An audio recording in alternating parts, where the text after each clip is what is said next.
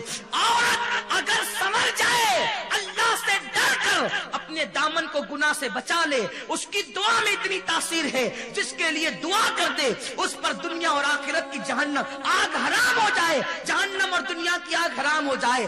اے میری قوم کی بیٹیوں، تم بہت بڑی ذمہ دار ہو، اٹھو، عزم کرو، سیدہ فاطمہ کی کنیز بنو، ماں عائشہ کی کنیز بنو، کردار ام سلمہ کو زندہ کر دو، کردار زینب کو زندہ کر دو، ام کلثوم کا کردار یاد دلا دو، سکینہ کی یادیں تازہ کر دو، جو تمہیں دیکھے پکار اٹھے۔ جب 14.5 صدیاں بعد کی بیٹیوں کی یہ شان ہے تو نبی کی بیٹی سیدہ فاطمہ کی کیا شان ہوگی۔